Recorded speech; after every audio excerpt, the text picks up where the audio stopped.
And when you're ready to wake up, you're going to wake up.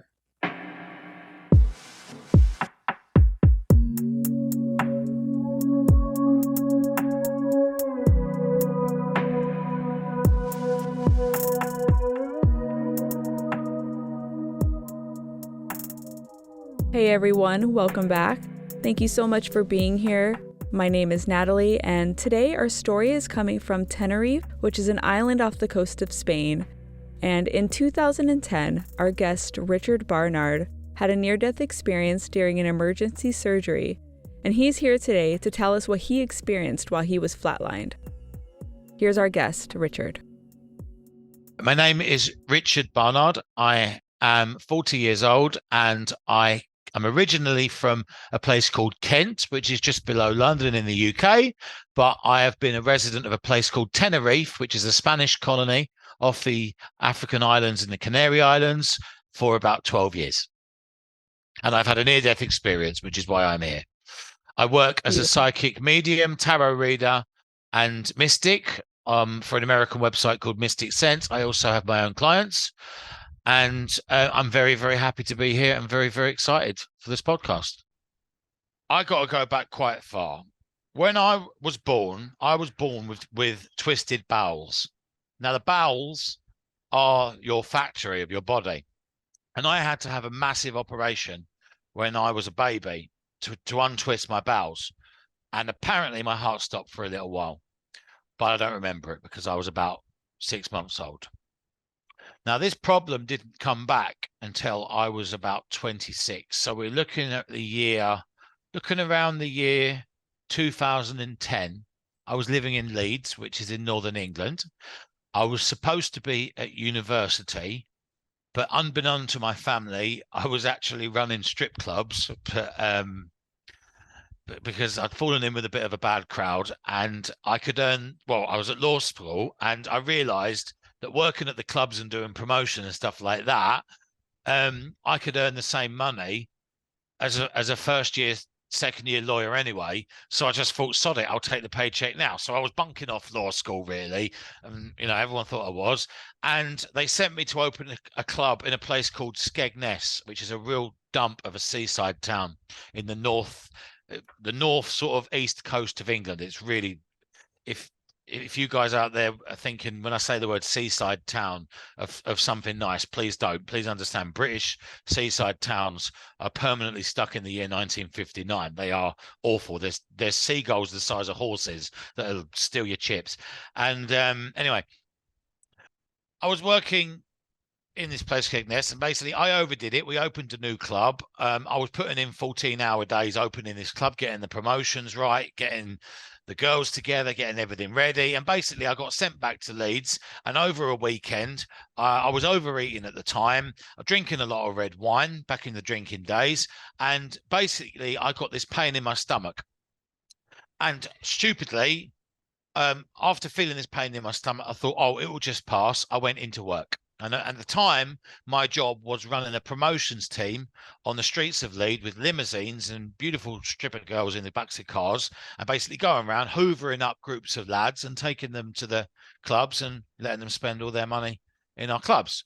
At the time, and I was on the streets of Leeds walking around, and basically all of a sudden, the pain got so bad, I actually went home from work. Now, I come from a family with a very, very, very intensive and strict work ethic, and going home from work sick is just something we don't do unless you're faint or one of your fingers falls off.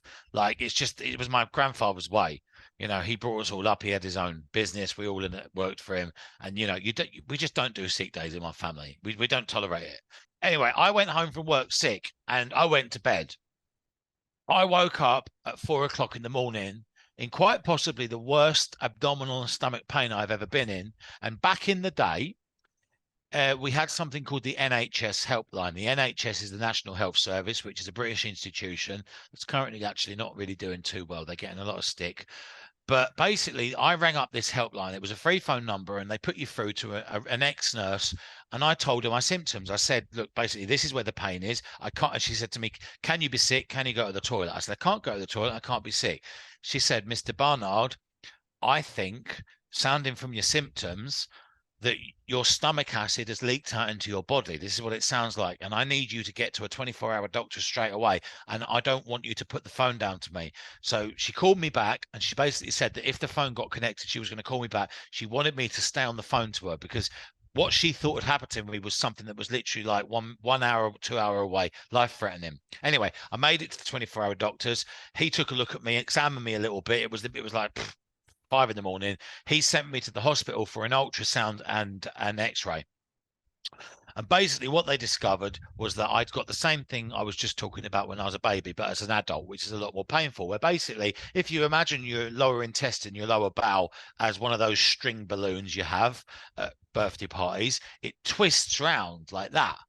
And it's quite painful, because basically it's stopping your entire internal digestive system, your mosticra, as it's called, your mouth, your esophagus, your stomach, your duodenum, your ileum, your rectum, your anus.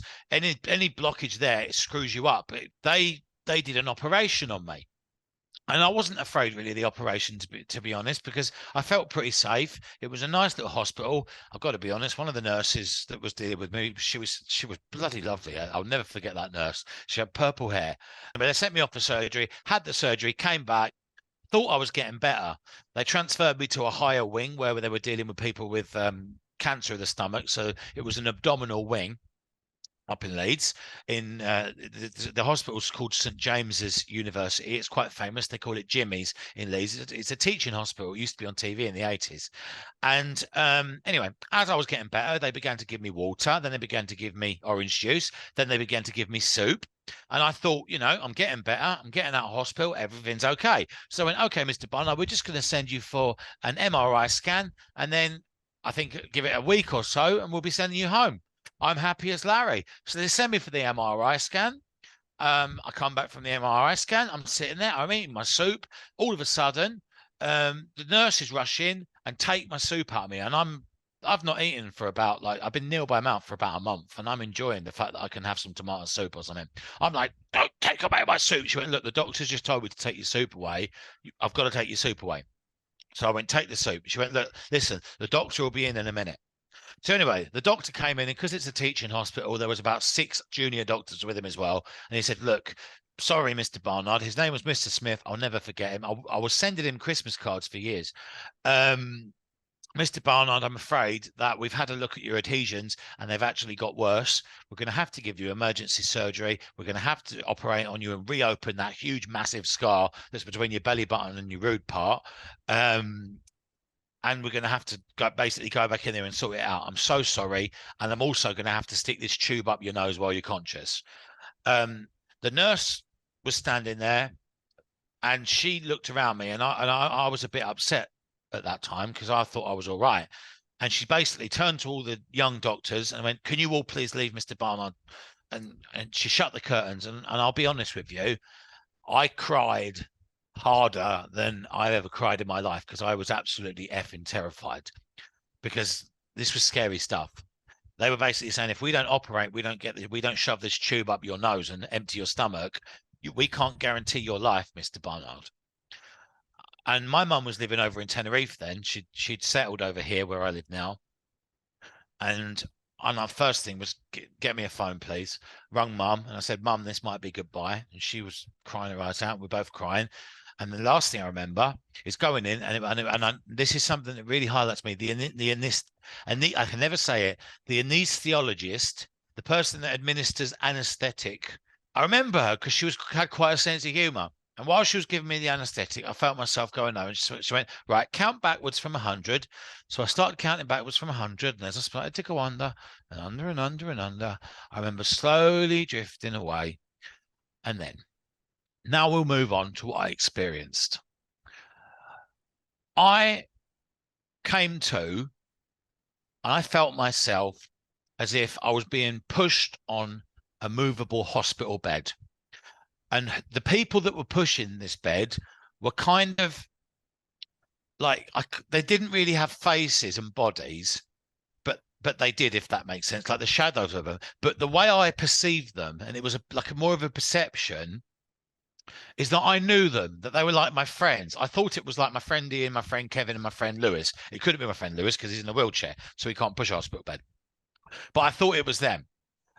And they were saying to me, "Come on, Rich, we're taking you to the pub." And this was during my drinking days. And to me, I was being taken to a lovely old wooden thatch English style pub to have a nice pint of ice cold beer, which I hadn't had in ages. And that was back in the days before when I could enjoy a nice cold beer. And I knew that they were taking me somewhere where I was going to be looked after. I was going somewhere familiar. I was going somewhere where I knew I would be all right. And I was looking forward to it. And I was thinking, I'm going somewhere good. I'm looking forward to this. And even though I'm in a hospital bed, I'm getting to go to the pint and have a pub. I couldn't believe it. Then this kind of matronly, how only could describe it, and the British out there, they'll know who Hattie Jakes was. She was matron, this huge matronly woman. It was kind of like that. She said to the friends that were pushing the hospital bed, she went, "You can take him for the pint," but she said to me, "If you go and have that pint," and a pint, sorry, is a liter. I don't know what you call it in America. It's like half a liter of beer. If you go and have that, if you go to that pub, you can't come back to the hospital. And I was in a conundrum, and those of you out there have probably worked out. I was being given a decision: do I go to the pub? What was the pub? I don't know what the pub was, but the pub was somewhere warm and inviting. Or do I go back to the hospital? And I made a decision, and I thought, well, I do want a pint, but I kind of want to get better. So I'll go back to the hospital. So I turned around to the lady and I said to the friends, "Sorry, guys, I'm not coming with you." And then the next thing I know is I was taken back to the hospital.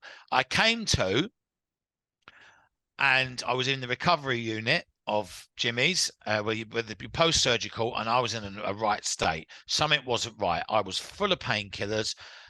So I knew something had gone wrong. One of the nurses came up when, unfortunately, the surgery wasn't successful. And that near-death experience, basically, I was told afterwards when the doctor came around, he said, "I've been unable." He said, "Every time," he was my surgeon, Mr. Smith. He said, "Every time I tried to undo one adhesion, it would make two more. So you've got about 12 adhesions in your bowel right now. The only way I can fix you," and this is an unheard of medical procedure, it's not been done before. Apparently there is a paper about me written by the surgeon, "is by starving your body. I'm going to have to starve you for minimum 5 weeks and put you on something called TPM, where basically they feed food straight to your heart and drip. But basically you're going to be nil by mouth for 5 weeks." And he was holding my hand. And in England, men don't hold other men's hands in hospitals. But I was pretty upset. And he said, "By the way, when I was doing the surgery, you reacted very badly to the surgery and your heart stopped a few times. And a couple of times I thought I was going to have to, it started again, but basically, Mr. Barnard, you were dead. So you've died and you've come alive again. So I have to tell you that. By law, the hospital has to tell you. In America, apparently a chaplain has to come and tell you. But anyway, he told me. And that made sense to me then, because I realized that obviously the pub that I was being taken to by these angels, demons, creatures, deities, whatever, they were giving me an option: die or live. I chose to live. I was given a choice. Now, this is my confirmation. This is probably what influences a lot of what I do now, be it my mediumship. I'm clean and sober for 2.5 years now. Different story, different time, but I've chosen the clean and sober lifestyle. I'm an active member of fellowships. They're anonymous, so I'm not allowed to talk about them. But a big part of that is that I chose life. And since then, for me, that was my proof of the afterlife. And the minute I had proof of the afterlife, I had proof of the beyond. And that, yes, there is a place for science, but there is more to this world than it seems. And there is more to this life than there seems. There isn't just this. There wouldn't be just this. Because for a lot of people out there listening to this, whatever this is, with respect, it's pretty shit. And there's more to this. And I think we need to cling on to that hope, because I've lost a lot of elderly relatives over the last 6 years. I'm from quite a big family, and I lost my last gran last year, and she was my last grandmother. And I think I'm lucky at 39 at the time to have had a gran for that long. My Granny Joyce. I've got a monument to my Granny Joyce with candles, and her last big gift I ever gave her, and her brooches and pictures of her. And I keep a candle lit there all the time. And I need that comfort, because when you say goodbye to somebody, death is the only guarantees we have in life are death. And as Monty Python used to say, the punchline of the great joke of life is that the last laugh is on you, because whether you're Donald Trump, the Pope, a homeless man living in a gutter, or the richest man on earth, whatever you came here with, which is nothing, you're leaving with, which is nothing. But I'd like to think that you're going somewhere. Now, I'm not somebody that likes to go around preaching heaven and hell. But what I will say is that there is something after, and it gave me comfort. And I've said goodbye since my near-death experience to about 25 people. I've lost about 25 people in my life, because I've noticed the older you get, the more death you see, especially since COVID. There were so many suicides. And I'm going to be honest with you, viewers, during COVID in 2020, I actually tried to take my own life as well. So I get it. When it comes to depression and life and this stuff, I get it. I was at my wit's end. I was so poor. I had no money coming in. I felt like less of a man. I couldn't work, blah, blah, blah, blah, blah. But it all led to my spiritual awakening. And basically, I always believed in something. And about 2 years ago, I'd always been messing around with tarot cards and crystals, and I'd been reading people's palms. I've been doing that since I was a kid. And I'd always been like, sort of, people saying to people, I've got a feeling you're going to do this in the future. I've got a feeling so-and-so is going to call you. I've got a feeling so-and-so is going to. 2 years ago, I actually chose to embrace this for monetary reasons, because I got sick of having no money. So I got working for an American website as a professional psychic and developed my skills, formed my own coven. I have my own Discord. I have my own website. I have my own TikTok. I have some clients. I have some high-profile celebrity clients that I'm not allowed to talk to. But if you'd have told me before COVID, I was a DJ on a boat party and running nightclubs. If you'd have told me before COVID that 3 years in the future, I'll be working as a professional psychic, that between the hours of 10 o'clock and 4 o'clock every day, I was doing readings for people that called me through an American website. And then between 6 and 8, I was dealing with private clients, doing anything from mediumship to clairvoyancy, to reading spirit wheels, to crystal healing, to reading the Akashic records for people, looking into their past lives, opening up the book that's written about us all, to pet psychics, to LGBT psychic work, to finding lost objects. I have people that come to me because they're actually psychic themselves, and I mentor younger psychics and help them. Because for me, when I first became psychic, it was pretty scary, to be honest with you. And even though I had a near-death experience, because I've had such an interest in life and traveled so much and seen some interesting things, I'm not really that afraid of death, as long as it's not too painful. I had a near-death experience again this April, because the problem we were just talking about in the medical sense came back again in Morocco. Luckily, I made it back to Tenerife in time, and I was sitting in a hospital bed 3 months ago. Lucky to be alive. But it's, for me, it's helped me develop my spirituality to a point where I have what I call my sobriety God, and that's the God that I hand my day over to every day. And that's a big part of the program, but I don't want to go into that. I work with various deities and spirits, from Marie Laveau, Papa Legba, Lucifer, God, Satan, the devil, angels and demons, and Oxum, the goddess of African goddess of love, because I lived in there. I work with deities. I'm in contact and regular upcheck and regular contact with my spirit guides. I keep myself very close to my spirit guides. I have an altar to them. They're a big part of my life, and they're the ones that basically help me at work and give me the information for people. And I found that since I chose a purely spiritual life, which I wouldn't have had without my near-death experience, I love life now. I've learned how to manifest. I've learned how to manifest properly. I've learned how to teach people how to manifest. I've got some great regular clients. I've developed my skills. I like to think that I cover all areas. I've got a business card, which I'm going to say as a joke, I have a business card, and where I come from, having a big business card means you're a big deal. And the services I offer, it says on that, I'm a fortune teller. I offer spiritual services. I'm a crystal magus. And a magus means basically that I have the ability to affect reality with my thoughts. And I'm not being bigoted. I do. It doesn't mean I abuse that power. I could, but I don't. I help with people's spirit guides. I give spiritual advice. I can do past lives. I love doing tarot readings, and I can do mediumship as well.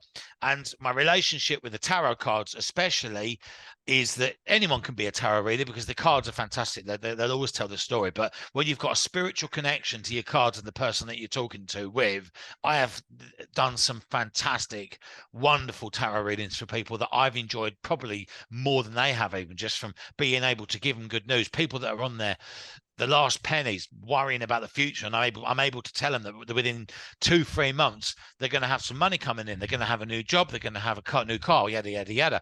So for me, the near-death experience was the most, I was at 26 years old. Okay, it took me 14 years, 12 years to fully embrace spirituality, but it pointed me in that direction. And I can assure you out there, whether you're listening to this as an atheist, I love atheists. Some of my best friends are atheists.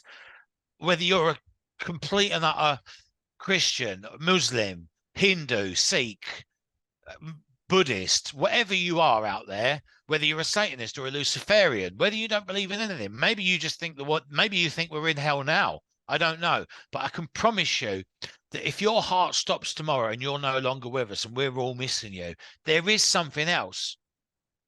I think some of us, we move on.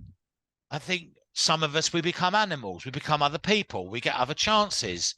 Some of us, I'd like to think that my grandmother went to her version of heaven. And actually, I'd like to share a dream, if that's allowed, that I had about 3 months after my gran died. My gran and granddad were into boating. I dreamt, and it was so realistic. I was on a boat with my gran and my granddad, except they were only about 40 years old.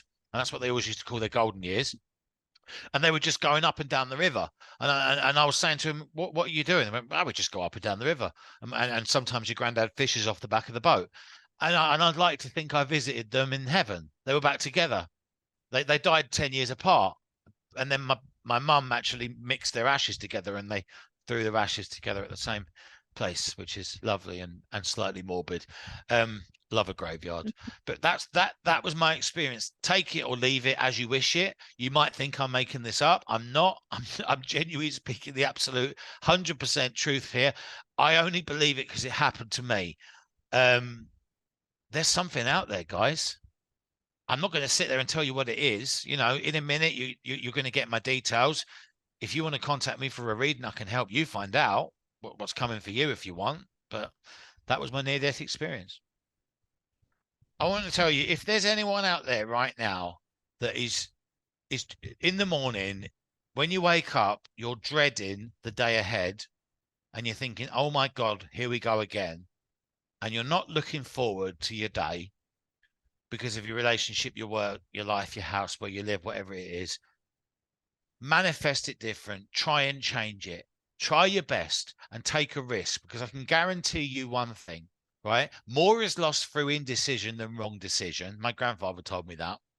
And you will regret 100% of the risks you don't take. So if life's getting you down, find a different way of living. And there is other ways of doing it out there. I promise you. And I can absolutely guarantee you that, because 3 years ago, I thought very differently. I didn't see a future. I thought, what's the point of all this? But you know what? I love life now. I embrace it. I eat every morsel of life. I love it. And you can feel that way too. Okay. And I tell you what, I charge for my services, but if you're out there, in a minute, you're going to get my contact details, and you're financially struggling, but you want spiritual help, I will help you. I don't care if you're black or white, male or female, transgender. I don't care if you think you're a toaster and you walk around painting your hair green and wearing a pumpkin as a costume. I don't care. Whatever you are, come to me as a friend, because to me, a stranger is just a friend you haven't made yet, and I will help you. And if you can't afford it, I'll do it for free.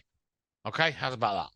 If anybody wants to reach me, you can WhatsApp me on +34 642 158 440. I will repeat that slowly.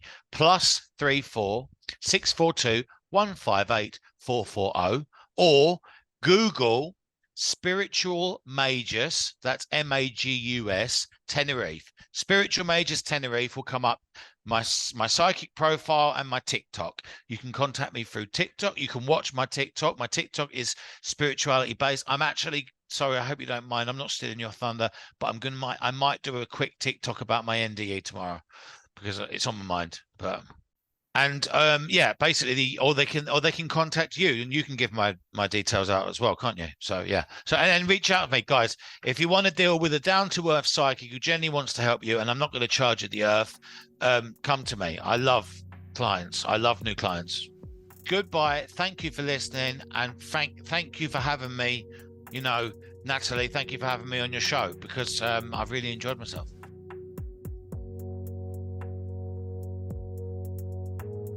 Thank you everyone for stopping by and listening to today's episode. A big thank you to my guest, Richard. And of course, if you want to reach him, the links are in the description to do that.